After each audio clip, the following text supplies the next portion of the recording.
आमंत्रित मेहमानों को धन्यवाद देते हैं। नमस्ते। किसी व्यक्ति का आचरण, उसके बारे में कोई कमेंट करता है या उसके बारे में कोई अपना मत व्यक्त करता है तो वो भी मानहानि नहीं होती है। उसके बाद न्यायालयों की कार्यवाहियों के रिपोर्ट का प्रकाशन, न्यायालयों में कुछ प्रोसीडिंग्स चलते हैं, केसेस चलते हैं, और उसका जब प्रकाशन होता है तो उस प्रकाशन में मानहानि नहीं होती है। उसके प्रकाशन से सत्य प्रकाशन होना चाहिए कोर्टों के प्रोसीडिंग्स का। होता है जी हाँ। उसके बाद न्यायालय में विनिश्चित मामलों के गुणागुण या साक्षियों तथा अन्य संबंधित व्यक्तियों के बारे में जब कुछ, उनके आचरणों के बारे में जब कुछ कहा जाता है तो उसे भी, उसमें अगर किसी की मानहानि होती है तो उसे मानहानि नहीं माना जाएगा, क्योंकि वह अपवाद है। फिर उसके बाद लोक कृति के गुणागुण, पब्लिक परफॉर्मेंस के बारे में, कोई किसी ने पब्लिक स्पीच दिया है या किसी ने कोई किताब लिखी है, ऐसे जो पब्लिक परफॉर्मेंस है उसके गुणागुण के बारे में भी अगर कुछ ऐसी चीज होती है जिससे किसी की मानहानि हुए तो उसे मानहानि नहीं माना जाता है, ऐसे बातों में मानहानि नहीं होती है।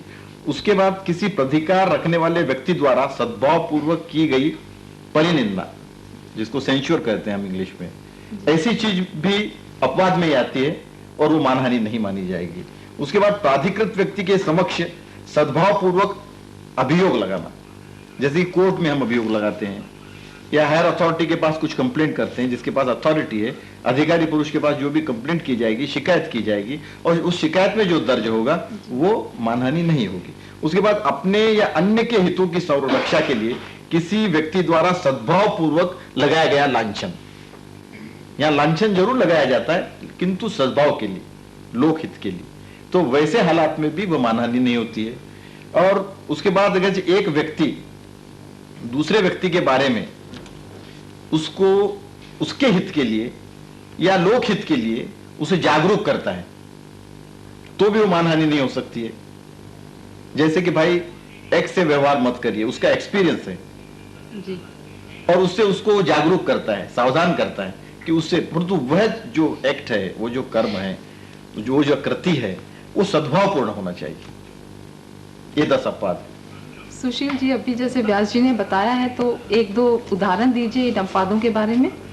व्यास जी ने जैसे अपवादों के बारे में बताया, तो अगर हम मोटे तौर से हम कहें, जैसे कि 5वां अपवाद अगर हम लें, सबसे पहले जैसे कोई गवाह अगर अदालत के अंदर गवाही देता है और कोई भी व्यक्ति उस गवाही के बारे में ये कहे कि ये गवाही बेईमानीपूर्ण या मूर्खतापूर्ण थी, तो जहां तक सवाल उस गवाह के गवाही के रूप में जो चरित्र का है, तब तो वो बात मानहानि के परे है। अगर कोई उसके व्यक्तिगत चरित्र के बारे में हम गवाह के कुछ कहें तो वो मानहानि के उसमें सीमा में आती है।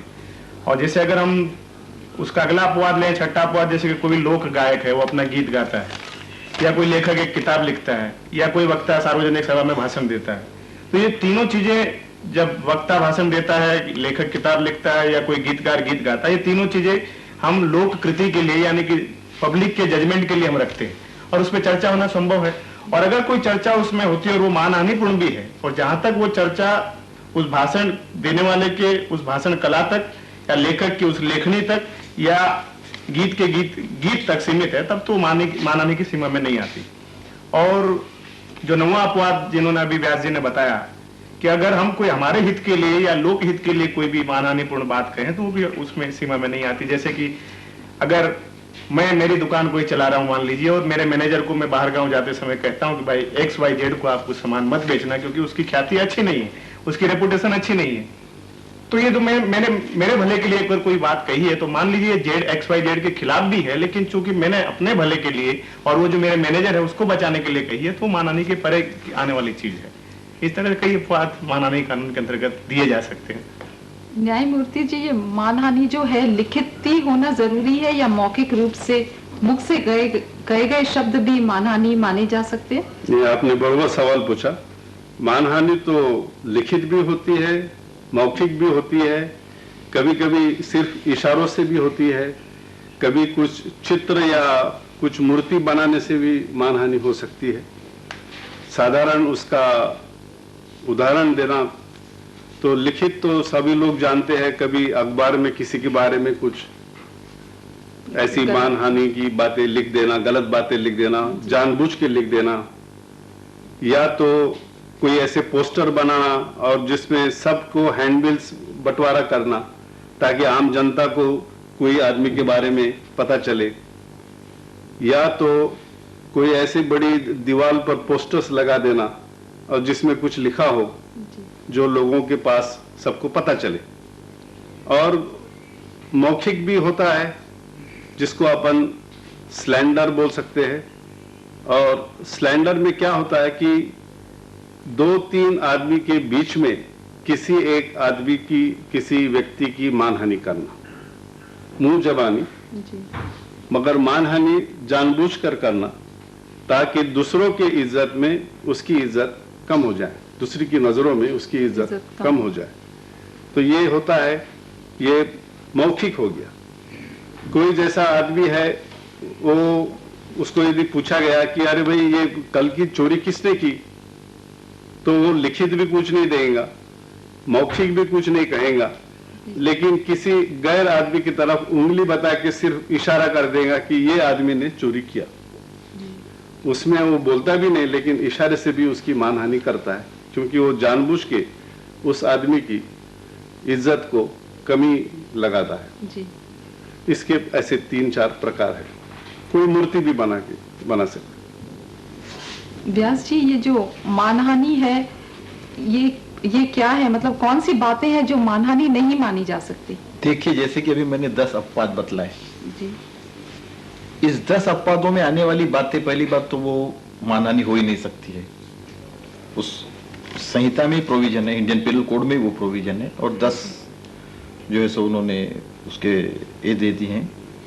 अब सवाल पैदा होता है कि जब 2 व्यक्तियों के बीच में झगड़ा हुआ और झगड़ा होने के बाद एक व्यक्ति दूसरे व्यक्ति को गाली देता है, वो उसको गाली देता है, वो उसकी मानहानि करता जरूर है, परंतु वह मानहानि अगर 2 मनुष्यों के भीतर ही है, तीसरे के कान पर नहीं जाती है, जिससे कि उसकी प्रतिष्ठा को क्षति पहुंचे, तो वैसे हालात में वो मानहानि नहीं है। फिर तीसरी बात है ऐसा लांछन जिसकी वजह से उस व्यक्ति की प्रतिष्ठा, समझ जाइए कि मैं एक व्यक्ति के ऊपर लांछन लगा रहा हूं, उसको डिफेम कर रहा हूं, और वो ऐसा लांछन तीसरे व्यक्ति की दृष्टि में वो लांछन नहीं है, उसमें उसकी प्रतिष्ठा धूमिल नहीं होती है। तो ऐसी प्रतिष्ठा, ऐसा जो स्टेटमेंट है या ऐसा जो लांछन है, उस लांछन को भी हम मानहानि नहीं कह सकते, उसमें उसकी मानहानि नहीं हुई है। मानहानि का उद्देश्य क्या है? मानहानि का मतलब यह होता है कि उस व्यक्ति को समाज की दृष्टि में, एक मनुष्य के या सैकड़ों मनुष्य के दृष्टि में उसकी प्रतिष्ठा को गिराना। जब ऐसे उस मनुष्य की प्रतिष्ठा को गिराया जाता है तो वो अनुभव करता है या वो अग्राइव्ड होता है कि मेरी मानहानि हुई है, और वो कोर्ट के दरवाजे टटोलता है। फिर अब दूसरी कैटेगरी है कि किसी मुद्दे पर, समझ जाइए कि मैं अपनी स्पष्ट राय दे रहा हूं। एक व्यक्ति ने एक किताब लिखी है, उस किताब के बारे में अगर मैं अपनी राय दे रहा हूं कि भाई वो अच्छी है, बुरी है, या उसका ऑथर का कैरेक्टर उस किताब से संबंधित, उसके बारे में भी अगर मैं कुछ मेरा स्पष्टीकरण दे रहा हूं या कोई स्टेटमेंट दे रहा हूं या मैं अपनी राय स्पष्ट कर रहा हूं, तो वह मानहानि नहीं होगी। फिर कुछ ऐसे स्टेटमेंट हैं, जो ऐसे बयानात जो विशेषाधिकार के अंदर किए हुए हो, जो प्रिविलेज स्टेटमेंट जिसको बोलेंगे, वो भी मानहानि नहीं होगी। सुशील जी, अगर किसी पे मानहानि सिद्ध हो जाए तो इसके लिए दंड की क्या व्यवस्था है हमारे कानून में? मधु जी, जहाँ तक दंड की व्यवस्था का सवाल है, भारतीय दंड संहिता के अंदर 3 धाराएं हैं, धारा 500, 501 और 502। धारा 500 के अंतर्गत मानहानि का जो अपराध है उसके लिए सजा दी गई है। 501 के अंदर यह है कि अगर हम कोई भी मानहानिपूर्ण चीज को या तो छापें या बनाएं, प्रिंट करें, तो उसकी व्यवस्था उसमें है। और उसको छापी हुई चीज या बनाई हुई चीज को अगर हम बेचें पब्लिक के सामने, तो उसको 502 के अंदर आता है। अब इस तीनों धाराओं की सजा जो है वो 2 साल की है, या फिर आर्थिक दंड है, या दोनों भी दिए जा सकते हैं। अब इसमें एक विशेष बात यह है कि अगर ये मानहानि का अपराध हमारे देश के राष्ट्रपति के प्रति हो, या उपराष्ट्रपति के प्रति हो, या किसी भी राज्य के राज्यपाल के प्रति, या किसी मिनिस्टर, मंत्री जो कि सार्वजनिक ड्यूटी में जिस समय अपना कर्तव्य निभा रहा है उसके प्रति अगर हम उस समय कोई मानहानिपूर्ण बात करें, तो उसके लिए जो अपराध है वो सिर्फ, जैसे कि दूसरे अपराध है वो किसी भी न्यायालय में जो प्रथम दर्जे के जो न्यायाधीश होते हैं उसके सामने चलता है, लेकिन ये जो राष्ट्रपति, राज्यपाल, उपराष्ट्रपति, मंत्रियों के खिलाफ जो भी मानहानि का अपराध होता है वो सिर्फ सेशन कोर्ट्स यानी सत्र न्यायालयों में चला जा सकता है, और उसको सिर्फ पब्लिक प्रोसिक्यूटर ही फाइल कर सकते हैं। न्यायाधीश जी, ये जो मानहानि है क्या कोई व्यक्ति विशेष पर लागू नहीं होती है? इसके बारे में कुछ रोशनी डालिए। ये अभी अभी जैसा सुशील कुमार ने बताया कि 499 में तो परिभाषा आ गई मानहानि की, और कलम 500, 501, 502 में सजा दंड क्या देना वो भी आ गया। लेकिन भारतीय दंड संहिता में ये भी एक सोच विचार के बना के रखा है कि जो व्यक्ति अधिकार में और अपने कर्तव्य दक्षता में कोई गलत रिमार्क पास कर दे या किसी के ऊपर कुछ लांछन आने वाली चीज कह दे, कभी गुस्से में भी हो सकती है, लेकिन उस जो कार्य कर रहे उसके अनुसार चलते हुए यदि वो लिखा हो या बोला हो तो ऐसे व्यक्ति को ये कानून लगता नहीं। जैसे कि अब मैं खुद न्यायाधीश हूं करके मैं पहले उसी का एग्जाम्पल देना चाहता हूं कि अदालत में न्यायाधीश जब कार्य करता है और दोनों पार्टी का मामला सुनने के बाद में यदि उसको ऐसा लगता है कि किसी पार्टी ने दूसरी पार्टी को धोखा दिया है तो वो उसके ऊपर कुछ आलोचना करता है, उसके ऊपर कुछ रिमार्क्स पास करता है, तो उसमें हालांकि उनकी मानहानि भी होती हो, लेकिन वो कार्य उसने जो किया उसको मानहानि नहीं कहा जाता। अदालत में अदालत पर उस न्यायाधीश पर कोई कार्रवाई नहीं की जाती। मतलब अपना कर्तव्य निभाते समय यदि ऐसा कुछ किया हो सद्भावना से तो उसमें मानहानि नहीं होती। वैसे दूसरे उदाहरण यानी अदालत में ही देखो, जो गवाह आता है वो अदालत की मदद करने के वास्ते और कानून की मदद करने के वास्ते बयान देता है, उसमें भी यदि ऐसे कुछ बयान दिए, यदि सद्भावना से दिए तो उसमें मानहानि नहीं होती। और दूसरा खास उदाहरण देना तो जो अपने लोकसभा के मेंबर्स है या विधानसभा के मेंबर है, वो जब असेंबली में या लोकसभा में चर्चा के दरमियान में गुस्से में या नाराजगी में या कोई विशिष्ट मुद्दे पर बोलते बोलते किसी के बारे में मानहानि के शब्द प्रचार वापरते हैं, फिर भी ऐसे शब्द को मानहानि से अलग किया गया है और उनको संरक्षित किया है। ऐसे कई उसकी उदाहरण अपन दे सकते, जैसे वकील है और उसका मुवक्किल है, तो जो पक्षकार अपने विरुद्ध के पार्टी के बारे में कुछ बोलता है और अपने वकील साहब को वो सलाह देता है और उसके मुताबिक वकील कुछ लिखता है, तो यदि उस पार्टी के बचाव के वास्ते या उसके समर्थन के वास्ते वो लिखा है तो उसको भी मानहानि नहीं कहा जाता। अगर एक छोटा सा सवाल आपसे करूं, अगर कोई वकील दूसरे वकील को जवाब देते वक्त वो दूसरे वकील की मानहानि करता हो और अपने टाइपिस्ट को डिक्टेट करते हैं कुछ लेटर्स, और वो लेटर्स कुछ समुदाय में या एसोसिएशन में जाते हैं जहां आम लोग पढ़ सकते हैं, तो क्या ये उस वकील के ऊपर मानहानि का दावा किया जा सकता है? उसमें क्या है कि किस दृष्टि से किया गया है। यदि पार्टी टू पार्टी यदि वो कम्युनिकेशन हो तो फिर तो इतर लोगों के पास जाने की जरूरत ही नहीं, परंतु खास जानबूझकर उसको प्रसारित किया है, उसकी नकली पूरी अदालत में दूसरी जगह भी बांट दिया है, तो उसका उद्देश्य साफ दिख जाता है कि ये जानबूझ के उसको मानहानि करने के वास्ते ही लिखा था। यदि वो वकील और पक्षकार या ये वकील से दूसरे वकील तक वो कम्युनिकेशन है तो उसको फिर मानहानि नहीं कहा जाता। व्यास जी, किसी समुदाय या समूह में कुछ लांछन लगाना मानहानि माना जा सकता है? हाँ, वो मानहानि होती है। अगरचे आप किसी फर्म की, किसी कंपनी की या किसी एसोसिएशन की, कोई संस्था की मानहानि करते हैं तो वो लोग आपके ऊपर एक्शन ले सकते हैं, वो मानहानि होगी। क्यों? तो वो बिजनेस करने वाले वो जो इंस्टीट्यूट होगी या जो कोई फर्म होगा या जो कंपनी होगी, उसका बिजनेस उससे अफेक्ट होता है मानहानि से, तो निश्चित ही उसको आप डैमेज कर रहे हो जी। और अगर वो मानहानि के दायरे में आती है, डिफिनेशन में बैठती है वो मानहानि, तो आपके ऊपर एक्शन होगा, उसका वो डिफेमेशन होगा, अवश्य होगा। सुशील जी, ये अगर किसी मृत व्यक्ति पर कुछ लांछन लगाए गए हो और पता है कि वो गलत है, तो क्या ये मानहानि कहा जा सकता है? और अगर किसी को इस पर दावा करना है तो कौन कर सकते हैं? वैसे तो साधारणतः देखा जाता है कि कोई भी मान सम्मान रेपुटेशन ये जो चीजें हैं वो किसी व्यक्ति की व्यक्तिगत पूंजी होती है, लेकिन ऐसा अक्सर कहा जाता है कि मान सम्मान वो भोजन है जिसका स्वाद मृत व्यक्ति भी चखते हैं।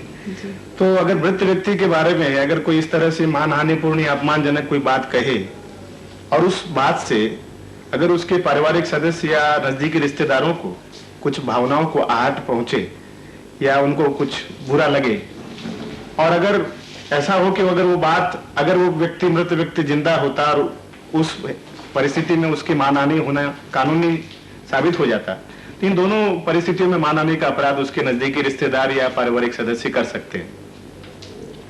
न्यायाधीश जी, मानहानि का अपराध सिद्ध कैसे किया जाए, हमारे दर्शकों को ये भी आप बताइए। अभी तक तो जो चर्चा हुई है और अपन ने परिभाषा के बारे में विचार किया जी, तो मानहानि यदि अदालत में साबित करना है तो जिस व्यक्ति की मानहानि हुई है उसको ये साबित करना है कि किस आदमी ने उसके खिलाफ मानहानि लायक शब्द आइदर लिखित या मौखिक वापरे। दूसरी बात, उसको ये साबित करना पड़ता है कि जो शब्द वो वापरे उससे असल में मान की क्षति होती है या मानहानि होती है। और तीसरी बात, उसको साबित करना है कि ये जो शब्द उसने वापरे या जो कार्य किया उससे मानहानि इस वास्ते हुई क्योंकि वो इतर आम लोगों में प्रकाशित की गई, कोई भी तीसरी व्यक्ति के पास ये प्रकाशित की गई। ये सब तीनों चीज यदि साबित कर दे तो मानहानि का गुनाह साबित होता है। मानहानि से संबंधित कानून के अंतर्गत सत्य कथन के बारे में व्यास जी कुछ बताइए। सत्यम शिवम सुंदरम, सत्य है, शिव है, सुंदर है, शाश्वत है, इटर्नल है। और इस पृथ्वी पर कोई भी ऐसा धर्म नहीं है जो सत्य की तायद नहीं करता है। हमारे भारतीय संहिता का जन्म 1860 में हुआ और जिसके जनक है लॉर्ड मैकॉले। तो फिर भला लॉर्ड मैकॉले इसको कैसे इग्नोर कर सकते थे? उन्होंने भी इसमें प्रावधान डाला है। और जैसे कि स्पष्टीकरण नंबर 1 और एक्सप्लेनेशन नंबर 1 में उन्होंने इनकॉर्पोरेट कर दिया है कि सत्य कथन, सत्य बात का लांछन लोक हेतु अगर जो लगाया जाए तो डिफॉर्मेशन नहीं होगा। और दूसरी भी बात ऐसी है, समझ जाइए कि आप किसी पर लांछन लगाते हो, किसी बात का उस पर आरोप करते हो, और अगर वो आरोप अगर आप साबित कर सकते हो कि वो सत्य है तो भी वो डिफॉर्मेशन नहीं होगा। अगर तथ्य ऐसे तुम कोर्ट के सामने लाते हो, न्यायपालिका के सामने, और उस तथ्यों से साबित करते हो कि आपका कथन सत्य है, जो आपने लांछन लगाया है, जो आपकी डिफेमेटरी स्टेटमेंट है वो करेक्ट है, तो वो मानहानि नहीं होगी। सुशील जी, मानहानि और अपमान में क्या अंतर है, इसके बारे में कुछ बताइए। मधु जी, जैसा कि अभी माननीय न्यायाधीश जी ने कहा कि मानहानि जब ही साबित हो सकती है जब तीसरे व्यक्ति को उसका पता चले जी। लेकिन अपमान तो मैं आपका भी कर सकता हूँ, तीसरे व्यक्ति को पता भी नहीं चले जी। तो ये इंसल्ट जो चीज, अगर मैं किसी से गाली गलौज करूं और तीसरा व्यक्ति उसको नहीं सुने, तो जहां तक जिसको मैं गाली गलौज कर रहा हूँ उसका तो मैंने इंसल्ट यानी अपमान कर दिया, लेकिन उसकी मानहानि जब तक नहीं होती जब तक कि तीसरा व्यक्ति उस चीज को ना सुने जो मैंने उससे कहा। यानी कि मानहानि में अपमान का प्रकाशित होना जरूरी है। और वैसे अपमान एक सामाजिक अपराध जरूर है, लेकिन उसको कानूनी रूप से जब तक अपराध नहीं माना जाता जब तक कि वो मानहानि न हो। इसका मतलब यह हो गया कि मानहानि का अपमान एक आवश्यक तत्व है। इस तरह से अपमान और मानहानि में थोड़ा सा फर्क है कानून के अंदर। न्यायाधीश जी, जैसे अभी सुशील जी ने बताया कि प्रकाशित होना जरूरी है, तो मानहानि का प्रकाशित होना कब माना जाता है इस कानून के अंतर्गत? नहीं, जैसा अभी मैंने बताया कि कोई शब्द या कोई लिखा ऐसा कोई हो और वो जिस आदमी की आप मानहानि कर रहे हैं उसके अलावा किसी तीसरी व्यक्ति और दूसरी किसी भी आदमी के पास वो पहुंच जाए, फिर आप वो अखबार में छाप के किसी की मानहानि कर सकते हैं ताकि बहुत सारे लोग उसको पढ़ ले, या सबके पास आप लेटर लिख के कर सकते हैं, या हर एक के घर जाके टेलीफोन करना और उसको एक व्यक्ति के बारे में कुछ मानहानिदानक शब्द वापरना। ऐसे तो कई प्रकार है, या रिकॉर्ड करके कुछ टेप रिकॉर्ड्स भी भेज सकते हैं, या कुछ फिल्म या कार्टून्स बना के किसी आदमी की प्रतिष्ठा को क्षति लगा सकते हैं। ऐसे बहुत सारे प्रकार पर, लेकिन वो व्यक्ति के अलावा जिसकी मानहानि कर रहे उस व्यक्ति के अलावा और लोगों के पास प्रकाशित होना चाहिए, उनको समझ में आना चाहिए। और जब उनकी नजर में उस आदमी की, उसकी प्रतिष्ठा की क्षति हो गई, तब वो मानहानि होती है। तो जैसे कि अभी आपने बताया कि प्रकाशित होना, तो ये जरूरी नहीं है कि कई अखबारों में ही हो, सिर्फ एक पेपर में भी एक पेपर में आया, लेकिन कई लोगों ने या उस व्यक्ति के अलावा पढ़ना कोई, जरूरी है, बहुत से लोगों को पढ़ना जरूरी है। बहुत से लोगों ने। जी व्यास जी, आपको एक मुकदमे के बारे में बताइए, अभी मानहानि के बारे में जो हमारी चर्चा हो रही है, कोई एक मुकदमे के बारे में हमें एक बताइए। मुकदमा आपको बतलाता हूँ, एक बहुत ही इंटरेस्टिंग मुकदमा था। एक फिल्म के प्रोड्यूसर पर जी एक ठाकुर समाज के एक व्यक्ति ने कंप्लेंट की थी। जी उसका कहना था कि ठाकुरों का जो चरित्र चित्रण किया है उससे ठाकुर समाज की मानहानि होती। चरित्र चित्रण कैसे किया था? एक ठाकुर की लड़की एक ठाकुर के लड़के से ब्याही जाती है, लड़का एक्सीडेंट में फौत हो जाता है, मर जाता है। मर जाने के बाद वो बेचारी बेवा उसी अपने पति के घर में रहती है। उसका जो जेठ होता है, उसके पति का बड़ा भाई, वो व्यभिचारी होता है और वो एक अरेंज कर उस पर रेप करता है। और रेप करने के बाद में वो जब अपने घर आती है तो बड़ी रोती है, माँ के पास रोती है, पिता के पास रोती है और वो बतलाती है, फिर भी वो लोग कुछ नहीं करते। और जब वो जेठ उसको लेने के लिए आता है तो उसको भेजने के लिए वो प्रवृत्त करते हैं कि तुमको जाना ही होगा तुम्हारे पति के घर में।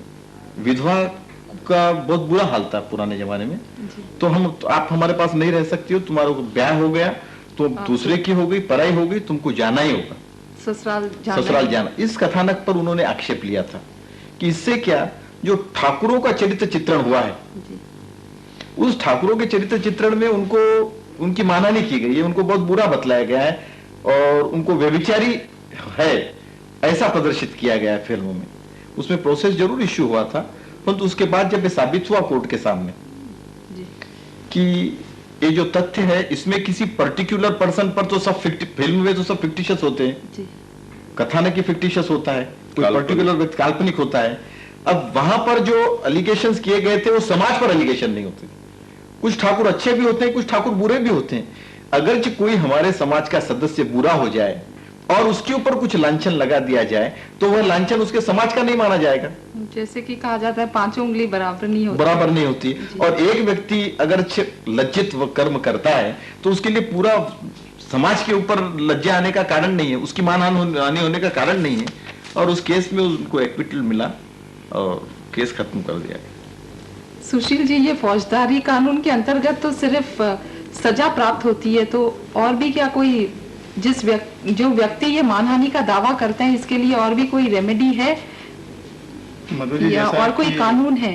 हाँ, आपने ठीक कहा, लेकिन जहाँ तक भारतीय कानून का सवाल है, ये आपराधिक मुकदमे के अलावा वैसे कोई खास मानहानि से संबंधित कोई सिविल लॉ नहीं है। लेकिन अगर किसी व्यक्ति की मानहानि होती है तो ऐसा प्रावधान किया गया है कि आप सूट फॉर डैमेजेस आप फाइल कर सकते हैं, यानी कि आप नुकसान भरपाई का दावा दीवानी न्यायालय में फाइल करके आप अपना वो नुकसान भरपाई ले सकते हैं। अब वो ये सवाल उठता है कि नुकसान भरपाई किस आधार पे तय होती है? तो जिस व्यक्ति का हम मानहानि हुई है उसकी सामाजिक मर्यादा, जिस परिस्थिति में मानहानि हुई है उस परिस्थिति का जायजा, कितने व्यक्तियों तक वो बात पहुंची है उसको देखना परखना, इस सब चीजों को देखने के बाद न्यायालय इस नतीजे पे पहुंचती है कि नुकसान भरपाई कितनी देनी चाहिए, कितने अमाउंट पे देनी चाहिए कि नहीं देनी चाहिए, या जितनी देनी चाहिए सामान्यतः उससे ज्यादा देनी चाहिए किसी व्यक्ति को सीख देने के लिए कि आगे से भविष्य में उस तरह के कार्य न करे। और दूसरा ऐसा होता है कभी कभी हम देखते हैं किसी व्यक्ति के पीछे वर्तमान पत्र यानी समाचार पत्र लग जाते हैं और उस व्यक्ति के बारे में कुछ उल्टा सीधा छापना शुरू कर देते हैं। तो ऐसे समय पे भी वो व्यक्ति जिसकी लगातार मानहानि हो रही है वो न्यायालय के दरवाजे खटखटा सकता है और वो न्यायालय से ये विनती कर सकता है कि ये प्रकाशनों पर रोक लगाई जाए, क्योंकि न्यायालय एक ऐसी जगह जहां पे जाकर हम ये दुआई मांग सकते हैं। लेकिन जनरली साधारणतः ऐसा देखा गया है, चूंकि न्यायालय अगर रोक लगा दे, जो कि प्रोविजन है धारा 38 और 39 स्पेसिफिक रिलीफ एक्ट जो हिंदुस्तान में 1963 में बना था, उस पर हम रोक लगवा सकते हैं, इंजंक्शन ले सकते हैं। लेकिन साधारणतः देखा गया जब हम कोर्टों में जाते हैं तो माननीय न्यायाधीश जी यहाँ है, ये हमको स्टे मिलता नहीं है, क्योंकि अगर ये स्टे दे दे तो उसको एडवांस सेंसरशिप यानी अग्रिम रोक माना जाता है, जो कि एक हमारे जो अधिकार मिला हुआ है संविधान के अंतर्गत उस पर एक रोक लगता है। रोक मिलती है लेकिन बहुत ही रेयर केस में ये स्टे मिलता है। तो दर्शकों, समाज में हुए अपराधों से संबंधित कानूनी अधिनियम क्या है, इसको सरल एवं आम बोलचाल की भाषा में आप लोगों तक पहुंचाने का हमारा इस कार्यक्रम के माध्यम से प्रयास रहा है। हम उम्मीद करते हैं कि आपको हमारा ये कार्यक्रम पसंद आया होगा और इस कार्यक्रम से आप पूरा लाभ उठाएंगे। हमारा कार्यक्रम समाप्त करने से पहले हम आपका और गणमान्य अतिथियों का धन्यवाद करते हैं। अतिथि नमस्कार।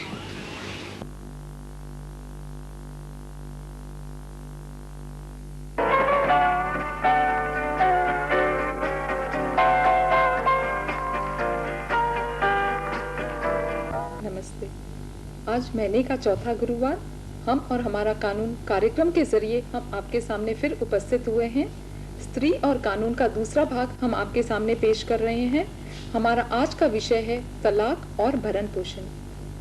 कई बार हम अपनी जिंदगी में देखते हैं कि एक स्त्री अपने पति के कई जुल्म चुपचाप सहती रहती है, क्योंकि उसे डर लगता है कि अगर वो अपने पति से अलग रहे और या तो तलाक ले ले तो उसे भरण पोषण के लिए कानूनी तौर पर कोई हक प्राप्त नहीं होता। तो क्या ये सही है? क्या एक स्त्री अपने पति से अलग रह सकती है और किन किन शर्तों में वो अपने पति से तलाक प्राप्त कर सकती है? हिंदू धर्म में, पारसी धर्म में और मुस्लिम धर्म में क्या क्या फर्क है? आइए हम आज इन सब की जानकारी हासिल करें। इस जानकारी के लिए हमने अपने स्टूडियो में 3 मेहमानों को बुलाया है। आइए हम आपका उनसे परिचय कराते हैं। आप हैं श्रीमती केटी बाम, जो कि बॉम्बे सिटी सिविल और सेशंस कोर्ट की न्यायाधीश हैं। आप हैं श्रीमती जोशी जी, जो कि सिटी सिविल, सेशंस और हाई कोर्ट में प्रैक्टिस करती हैं और नारी के हक के बारे में कई महत्वपूर्ण फैसले और मुकदमे लड़ चुकी हैं। आप हैं मिस कल्याणी जी, जो कि सिटी सिविल और हाई कोर्ट में प्रैक्टिस करती हैं। न्यायाधीश बाम, सबसे पहले आप हमें ये बताएं कि पारसी और मुस्लिम धर्म के मुताबिक एक स्त्री को तलाक का हक कब प्राप्त होता है? ऐसे पारसी धर्म के कायदे जो है तलाक के, वो बहुत पुराने ज़माने के कायदे हैं, लेकिन अभी पारसी कानून में परिवर्तन आ रहे हैं और इस परिवर्तन के कारण एक स्त्री को तलाक आसानी से मिलते हैं, जैसे कि डिवोर्स बाय म्यूचुअल कंसेंट। एक स्त्री, एक पति और पत्नी दोनों साथ मिलकर कोर्ट में एप्लीकेशन पेश कर सकते हैं कि हम दोनों साथ में नहीं रह सकते हैं, हमारे में मतभेद हुए हैं और इसीलिए हमें तलाक चाहिए। ये बहुत अच्छा समझौता है, जिस वजह से एक पत्नी अपने पति के ऊपर कुछ गंदे आक्षेप नहीं लगाते हैं और दोनों समझौता से ही तलाक ले सकते हैं। ये कानून हिंदू मैरिज एक्ट में भी है और स्पेशल में भी है और ये बहुत अच्छा कानून आए हैं, जिस वजह से गंदगी और आक्षेप एक दूसरे के ऊपर नहीं दे सकते हैं। दूसरा कारण ये हो सकता है कि एक स्त्री कहती है कि मैं अपने पति के साथ नहीं रह सकती हूँ, क्योंकि उसके इतने शारीरिक और मानसिक त्रास किए हैं, इस वजह से मैं उनके साथ नहीं रह सकती हूँ। और अगर जो इन दोनों की जुदाई 2 साल की होती है तो एक स्त्री को तलाक मिल सकते हैं। लेकिन जुदाई कैसी? ऐसा नहीं कि स्त्री को पति को घर से निकालना चाहिए। स्त्री खुद भी अपने पति के घर से निकल जा सकती है, क्योंकि उसके पति ने उसके ऊपर इतने क्रोध किए हैं, इतने अत्याचार किए हैं, इतने जुल्म किए हैं कि वो सह नहीं सकती है। इसी वजह से वो घर से बाहर निकल जाती है और वो ग्राउंड कहते हैं डिजर्शन। डिजर्शन में और एक और तरीके का भी होते हैं, वो है कंस्ट्रक्टिव डिजर्शन। जैसे कि दोनों पति पत्नी एक ही घर में रहते हैं लेकिन दोनों साथ में नहीं रहते हैं, वो पति पत्नी का संबंध नहीं रखते हैं। इस दरमियान 2 साल जो बीत गए तो उसे डिवोर्स मिल सकते हैं, तलाक मिल सकते हैं। दूसरा जो कारण है वो क्रूरता है, मानसिक और शारीरिक क्रूरता हो गई, जिस वजह से एक पति वह अपने पति के साथ पति के साथ नहीं रह सकती है तो भी उसे डिवोर्स तलाक मिल सकते हैं। दूसरे बहुत से कारण होते हैं, जैसे एक पति नाजायज संबंध किसी औरत के साथ रखते हैं, पति अपने पत्नी के साथ शारीरिक संबंध नहीं रख सकते हैं, या एक पति अपनी शादी के बाद पत्नी के साथ संबंध नहीं रखना चाहते, जिसके बोलते हैं wilful refusal to consummate the marriage, तो भी पत्नी को हक होता है, जिस वजह से वो डाइवोर्स दे सकती है। मुस्लिम सकते धर्म हैं। के मुताबिक आप कुछ बताएंगे कैसे तलाक लिया जा सकता है? मुस्लिम धर्म से अभी तक भी बहुत आधुनिक विचार है। मुस्लिम धर्म में स्त्री को तलाक मिलने की बहुत तकलीफ होती है, लेकिन मुस्लिम कानून ऐसा है कि अगर उसे पति उसे क्रूरता से उसे समय व्यवहार करते हैं, जैसे उसे बहुत त्रास देते हैं, उसे मार पीटते हैं या उसे गंदगी जिंदगी जीने के लिए मजबूर करते हैं, या अगर उसके पति 4 साल से लापता है, 7 साल की उसे कैद की सजा हुई है, या वो उनके पत्नी के साथ संबंध नहीं रखते हैं, तो भी मुस्लिम धर्म के मुताबिक एक पत्नी को तलाक मिल सकता है। जैसे कि हम देखते हैं और सुनते हैं कि एक मुस्लिम धर्म के मुताबिक एक पति सिर्फ तलाक 3 शब्द कहे और तलाक प्राप्त हो सकता है, तो क्या एक मुस्लिम स्त्री भी ऐसे कर सकती है? नहीं, इस्लाम धर्म के मुताबिक मुस्लिम स्त्री इस्लाम धर्म के मुताबिक तलाक बोलने के बाद तलाक नहीं प्राप्त कर सकती है, लेकिन अगर वो बता सकती है कोर्ट को या कानून को कि उसके पति की और भी बीवियां हैं और वो उसकी ये पत्नी को उससे बीवियां की सेम स्टेटस पे नहीं रखते हैं, तो भी उसे हक है तलाक मांगने। और अगर वो कानून की पुरवा कर सकते हैं तो कोर्ट से तलाक देती है। श्रीमती जोशी जी, आप हमें ये बताएं कि क्रिश्चियन धर्म के मुताबिक किन परिस्थितियों में एक नारी को तलाक प्राप्त हो सकता है? एक क्रिश्चियन स्त्री इंडियन डिवोर्स एक्ट में दिए हुए कई कानूनों के अनुसार अपने पति से तलाक लेने की अर्ज कर सकती है। इसका पति जब शादी के बाद उसका पति अपना धर्म छोड़कर दूसरा धर्म अपनाता है और उस धर्म की स्त्री से शादी करता है, दूसरा उसका पति दूसरी स्त्री के साथ शारीरिक संबंध रखता है और अपनी पत्नी के साथ बहुत क्रूरता से पेश आता है, नहीं तो उसका पति दूसरी शादी करता है और दूसरी स्त्री से शारीरिक संबंध रखता है, या तो उसका पति 2 साल और उसके से ज़्यादा समय तक अपनी पत्नी से अलग रहता है और दूसरी स्त्री से शारीरिक संबंध रखता है, तो उस स्त्री अपने पति से तलाक लेने का अर्ज कर सकती है। और उसके अलावा इंडियन डिवोर्स एक्ट में दूसरा भी कारण दिए गए हैं जिसके अनुसार एक पत्नी अपनी शादी रद्द करवाने की भी अर्जी कर सकती है। उसमें एक तो है कि उसका पति जब भी उसके साथ पति पत्नी का संबंध रख नहीं सकता हो, या तो उसका पति और पत्नी में कुछ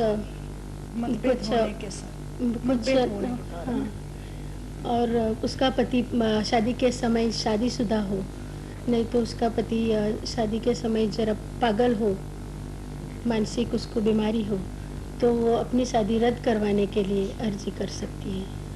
अभी जो आपने बताया कि दूसरा धर्म अपना लेता है, इसका मतलब क्या है कि मतलब वो क्रिश्चियन से या तो हिंदू धर्म या इसके बारे में कुछ क्रिश्चियन बताएंगे धर्म आप? छोड़ के दूसरा कोई धर्म अपनाता है और उस धर्म की स्त्री से शादी करता है दोबारा, तो वो अपनी उसकी पत्नी अर्ज कर सकती है तलाक के लिए।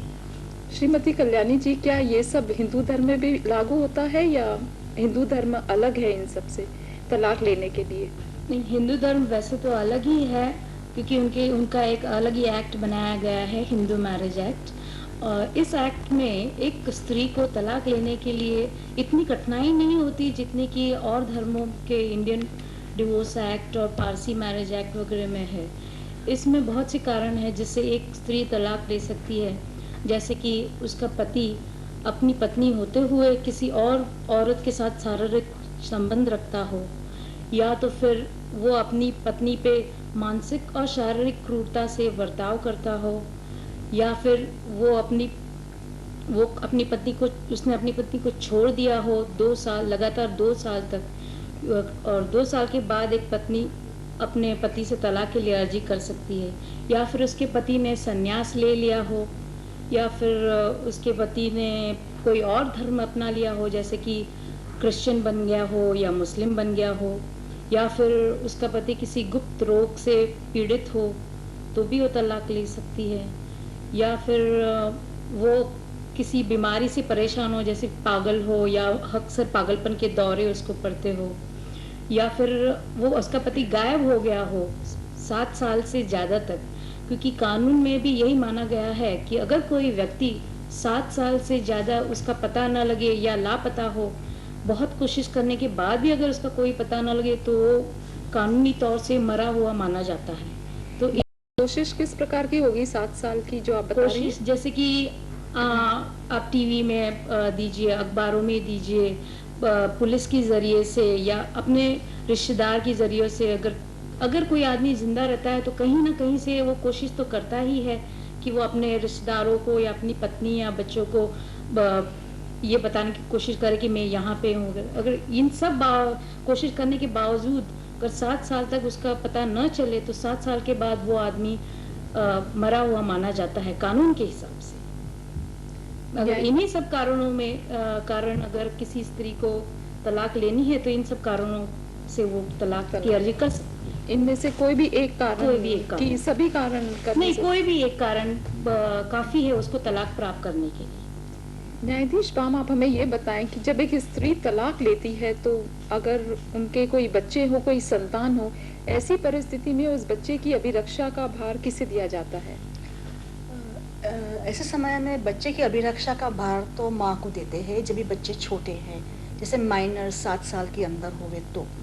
अगर लड़की होवे तो भी माँ को देते हैं। लेकिन अगर ऐसा कुछ संजोग होवे जैसे कि वो पति बता सकते हैं कोर्ट को कि माँ बच्चे की देखभाल नहीं कर सकती है, उसके कुछ पागलपन का दौरा होता है या उसकी वो चरित्रहीन है, तब कानून वेलफेयर ऑफ द चाइल्ड को कंसिडर करके, main interest is the welfare of the child, कि बच्चा कहाँ सुखी है, कहाँ अच्छी तरह से रह सकता है, किस व्यक्ति उसे अच्छी तरह से उसकी देखभाल कर सकते हैं, तो कभी पति को भी कस्टडी मिलती है। मतलब ये सब साबित करना पड़ेगा तभी बच्चे ये पुरवार करने के बाद, ऐसे जस्ट बोलने से नहीं जी, साबित पुरवार करने के बाद ही पति को कस्टडी मिलती है। यहाँ हमारी कोर्ट में एक किस्सा हुआ था आपने तो ऐसे कई मुकदमे लड़े हैं, आप बताएंगे इसके बारे में कुछ? हाँ, एक था किस्सा, उसमें एक पति पत्नी दोनों प्रोफेशनल्स थे, दोनों पढ़े लिखे थे, और उसमें क्या हुआ था कि उसका बच्चा जब भी छोटा था तभी पति के पास वो बच्चा लेके गया था पति। फिर पत्नी ने उसके बाद में तलाक के लिए अर्जी की कोर्ट में, और बच्चे का कस्टडी के लिए उसने एप्लीकेशन किया। जब ये एप्लीकेशन पेंडिंग था तो जज ने फिर देखा कि बच्चा तो तभी कोर्ट में जब आता था अपने पिता के साथ तो कितना 2-3 साल से पिता के साथ रह चुका था, तो उसको पिता से बहुत लगाव हो गया था, उससे बहुत प्यार करने लग गया था। तो फिर कोर्ट ने जो 3-4 साल का ही बच्चा था, फिर भी कोर्ट ने उसकी कस्टडी पिता को दी थी। आपका कहने का मतलब है कि जब कोई बच्चा ऐसे कोर्ट में अदालतों में आता है तो न्यायाधीश ये सब गौर करते हैं कि किसका बच्चा किसी के साथ अच्छी तरह से रह सकता है, किसी के साथ खुश रह सकता है, जिस किसी के साथ उसका ज़्यादा लगाव है, वो देखने के बाद ही कोर्ट कस्टडी का ऑर्डर करती है। श्रीमती कल्याणी जी, आमतौर पर स्त्रियों को एक डर रहता है कि अगर वो तलाक का मुकदमा करें तो उन्हें भरण पोषण नहीं मिलेगा, क्या ये सही है? नहीं, ये गलतफहमी मेरे ख्याल से सभी औरतों में रहती है कि अगर वो तलाक के लिए अर्जी करेगी तो उसको भरण पोषण नहीं मिलेगा या बच्चे की कस्टडी नहीं मिलेगी। ये गलत बात है, क्योंकि कोर्ट जब कोई स्त्री भरण पोषण का मतलब होता है कि उसको उसके महीने का खर्च, उसका गुजारा कैसे चले, इसके लिए उसको भरण पोषण दिया जाता है। जब स्त्री अपने पति से अलग रहती है तो वो और उसके पास कोई जरिया नहीं होता भरण पोषण करने का, तो कोर्ट उसको भरण पोषण के लिए ऑर्डर देती है और बच्चों के भी का संजोग वगैरह देख के बच्चों को भी कस्टडी माँ को देती है। न्यायाधीश बाम, जब एक स्त्री को उसके भरण पोषण के लिए कोई हक प्राप्त होता है अदालतों से, तो अगर वो स्त्री कोई दूसरी शादी कर ले तो क्या तब भी उसे उसका पहला पति भरण पोषण देता रहता है? नहीं, भरण पोषण देने का जो प्रिंसिपल है, जो रूल है, कायदा है, वो इस तरीके से है कि एक स्त्री अपना निभाव नहीं कर सकती, उसके पास आमदनी नहीं है, वो काम नहीं करती, नौकरी नहीं करती, उसके पास पैसा नहीं है और उसे पति ने उसे घर से निकाल दिया है, तो वो किस तरह से जिएंगी? इस वजह से वो कानून कोर्ट देखते हैं कि पति की इनकम क्या है और इसके अनुसार स्त्री को मेंटेनेंस देते हैं।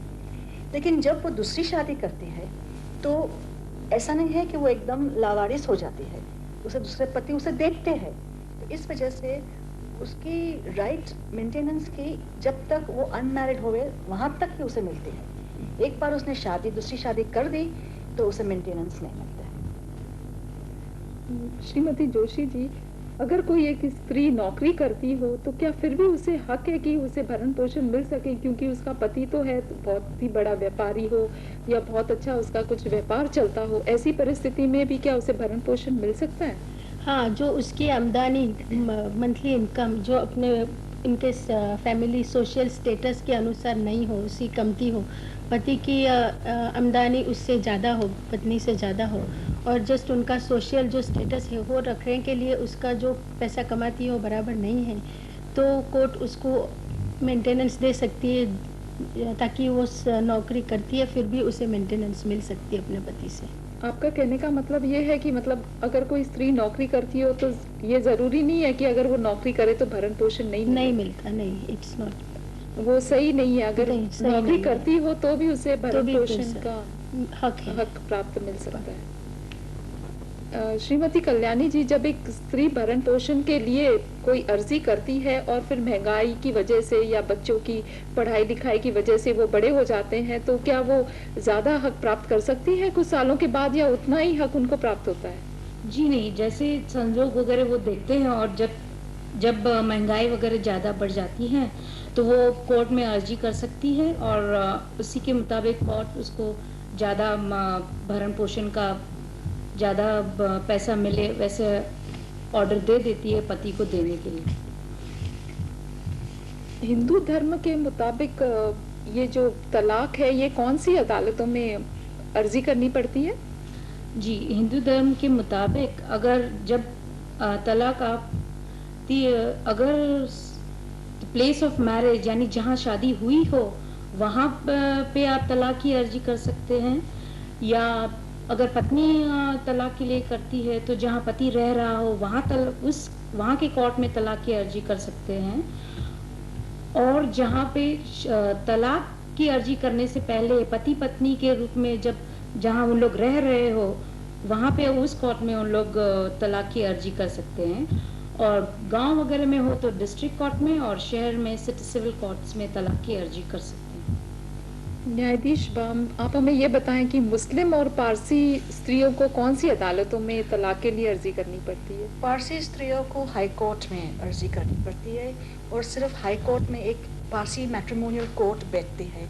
हर साल एक बार ये सेशन बैठता है जिसमें डेलीगेट्स प्रेजेंट होते हैं, पारसी मेंबर्स प्रेजेंट होते हैं और वहाँ अर्जी करते हैं, और केस होने के बाद डेलीगेट्स का जो ऑर्डर है वो समझा करने के बाद जज अपने भी ऑर्डर पास करते हैं और उसे तलाक मिलते हैं। मुस्लिम में अर्जी एक स्त्री अर्जी करते हैं हाई कोर्ट में, लेकिन अगर जो उसे पति ने बचावनामा दाखिल किया तो इसका केस ट्रांसफ़र होते हैं सिटी सिविल कोर्ट में, और फिर वहाँ केस की कार्रवाई शुरू होती है। अगर उसने बचावनामा नहीं फाइल किया तो एक्स पार्टे हाई कोर्ट में होती है, वहाँ ही चलते हैं केस। जोशी जी, आप हमें ये बताएं कि क्रिश्चियन धर्म के मुताबिक कहाँ पे अर्जी करेंगे हम? क्रिश्चियन धर्म के मुताबिक हाई कोर्ट में ही अर्जी कर सकते हैं तलाक के लिए, और जब भी उसका पति बचावनामा जब भी दाखिल करता है तो फिर उसकी अर्जी सिटी सिविल कोर्ट में भेज दी जाती है और वहाँ सब कार्यवाही चलती है। अगर उसका पति बचावनामा दाखिल नहीं करता तो फिर उसको हाई कोर्ट में ही एक तरफी निकाल मिल सकता है और तलाक मिल सकती है। आप तो स्त्रियों के हक के बारे में कई मुकदमे लड़ रही हैं, क्या आपको नहीं लगता कि जैसे कि अभी आप लोग ने अलग अलग धर्मों के बारे में बताया, तो क्या कोई ऐसा एक कानून है कि सब धर्मों पे लागू होता है? हाँ, एक स्पेशल मैरिज एक्ट करके है, उस कानून में कोई भी धर्म का लड़का और लड़की शादी कर सकते हैं, और उसके अलावा उस धर्म में वो एक्ट के अंदर तलाक के लिए कुछ कारण दिए गए हैं, वो बहुत सरल और आसानी से तलाक मिल सकती है। जैसे कि इंडियन डिवोर्स एक्ट में सब तलाक में खास करके एक उसका पति शारीरिक संबंध रखता हो दूसरी स्त्री से, वो मोस्ट इम्पॉर्टेंट जैसा गिना जाता है, उसके बिना तलाक मिल ही नहीं सकता। बट जब भी जो सब एक्ट एक करके सब यूनिफॉर्म कोड जो हो जावे और स्पेशल मैरिज एक्ट के जैसा कोई कारण हो कोड जो होवे स्पेशल मैरिज एक्ट जैसा कोई एक्ट, तो उसके जरिए आसानी से तलाक मिल सकता है। इस आपका कहने का मतलब ये है कि अगर कोई भी जाति या धर्म के हो और अगर स्पेशल मैरिज एक्ट के मुताबिक उन्होंने शादी की हो तो वो उस मैरिज के मुताबिक ही उनका तलाक हो सकता है। उसके अंदर कुछ कई कारण दिए गए हैं, वो हिंदू मैरिज एक्ट के Hindu divorce act, marriage divorce act के जैसे ही कारण हैं। क्या ऐसी कोई संस्था है, आप बता सकती हैं कि जैसे क्रिश्चियन में आपने कहा है कि बहुत ही कठिन है एक स्त्री को तलाक लेने के लिए, तो आप लोग इसके लिए कुछ कर रही हैं? कई संस्थाएं हैं क्रिश्चियन लोगों में जो उसके लिए कुछ कार्रवाई कर रही हैं, फिर भी आज तक सरकार ने उनका कुछ सुना नहीं है। बट एक्चुअली कुछ करना चाहिए क्योंकि बहुत कठिन होता है डिवोर्स लेने को क्रिश्चियन लोगों को। स्त्रियों के लिए काफी कठिन, मर्द किसी के लिए भी बहुत कठिन है। श्रीमती कल्याणी जी, जब एक बच्चे की अभिरक्षा का हक उसकी माँ को दिया जाता है तो क्या पिता उसके अपने बच्चे को कम से कम मिल सकता है? ये हक भी पिता को प्राप्त है या नहीं?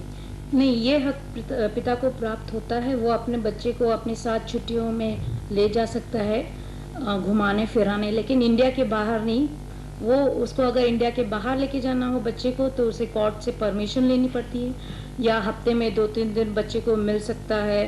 कुछ इन्हीं सब ही वो ले जा सकता है अपने बच्चे को। कोर्ट उनको परवानगी देती है कि वो अपने बच्चे को मिल सके, ले जा सके, अपने साथ कुछ दिनों के लिए रख सके। और अगर कोई स्त्री इसके लिए राजी नहीं हो तब क्या किया जा सकता है? उसको कानून को प्रूव करना पड़ेगा कि क्यों वो अपने पति के साथ अपने बच्चे को क्यों नहीं भेजना चाहती है।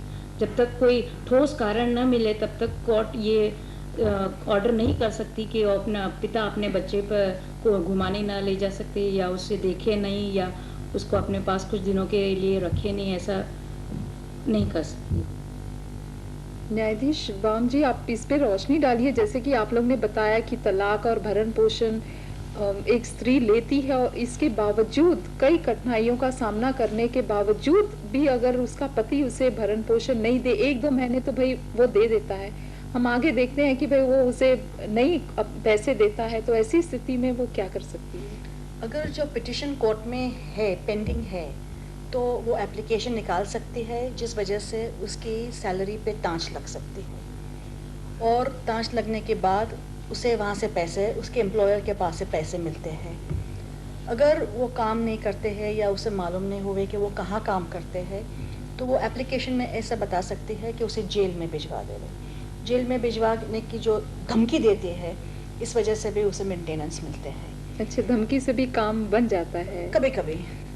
और कभी जो पिटिशन पेंडिंग होवे, जो हर पति ने पिटिशन फाइल किया होवे, तो वो एप्लीकेशन करती है कि उसका पिटिशन कोर्ट से निकाल दिया जाए, क्योंकि अगर जो वो अपने पत्नी को भरण पोषण नहीं देवे तो उसे हक नहीं है तलाक मांगने की या डाइवोर्स मांगने की। अगर वो डिफेंड कर रहा है तो भी उसे वो राइट छीन लिया जाए, क्योंकि वंस अगेन एक ही प्रिंसिपल है कि अगर जो वो मेंटेनेंस भरण पोषण नहीं देवे अपनी पत्नी को तो उसे हक नहीं है केस डिफेंड करने के लिए। अगर जो केस ख़त्म हुआ, लगे डिक्री डिवोर्स मिल गया, तो फिर उसे एग्जीक्यूशन निकालना ही पड़ता है कि उसकी सैलरी अटैच करते हैं या उसकी प्रॉपर्टी अटैच करते हैं या उसे जेल में भिजवाते हैं। तभी कभी कभी जेल में भिजवाने की धमकी से कभी वो पैसा निकाल देते हैं और अपनी पत्नी को भरण पोषण देते हैं। ऐसे आप इसके बारे में कुछ कहेंगे? हमारे एक मैटर में ऐसा ही हुआ था, तो उसका पति ने मेंटेनेंस के एक पैसा भी कोर्ट में नहीं डिपॉजिट किया। फिर हमने अटैचमेंट निकाला, एग्जीक्यूशन निकाला, अटैचमेंट का मतलब क्या हुआ? टैच निकाला, और उसका फ्लैट के ऊपर, और उसका गाड़ी था, वो बिजनेसमैन था, उसको सैलरी नहीं थी, तो उसका बिजनेस में अपने को पैसा तो कितना कहाँ है वो मालूम नहीं था, तो उसका फ्लैट को टाँच देने के लिए और उसका गाड़ी को, तो फिर जब ही कोर्ट का बेलिफ गया उधर टाँच लगाने को तो गाड़ी के ऊपर, तभी उसने सब पैसा मेंटेनेंस का जितना भी उसका बाकी था सब पैसा निकाल के दे दिया। ऐसा हमने मेंटेनेंस उसके पास से निकलवाया। न्यायाधीश बाम, आप तो ऐसे कई मुकदमों के महत्वपूर्ण फैसले दे चुकी हैं। कई बार आपको ऐसे लगता होगा कि एक पति पत्नी जब कोर्ट में आए हैं, अदालतों में आए हैं, वो तलाक लेना नहीं चाहते हैं, पर अपनी घर वालों की वजह से या माँ बाप की वजह से वो तलाक की अर्जी दे देते हैं। ऐसी परिस्थितियों में आप लोग क्या करते हैं, आप बताएंगे? ऐसे बहुत से केसेस आते हैं कि ऐसे पति पत्नी में कुछ तकलीफ नहीं है, लेकिन किसी और कारण, छोटी वजह से कभी कुछ माँ बाप ने कुछ पति को अच्छा स्वीकार नहीं किया या कुछ दिया नहीं, इसकी वजह से पति पत्नी के अंदर मतभेद होते हैं और कोर्ट में पिटीशन फाइल करते हैं। अगर ऐसा लगते हैं हमें कि हाँ नहीं, ये शादी है जो सेव करनी चाहिए, इसमें तलाक नहीं देना चाहिए, तो एक कर्तव्य है कोर्ट का, कानून का और इंसानियत का कि वो शादी बचानी चाहिए।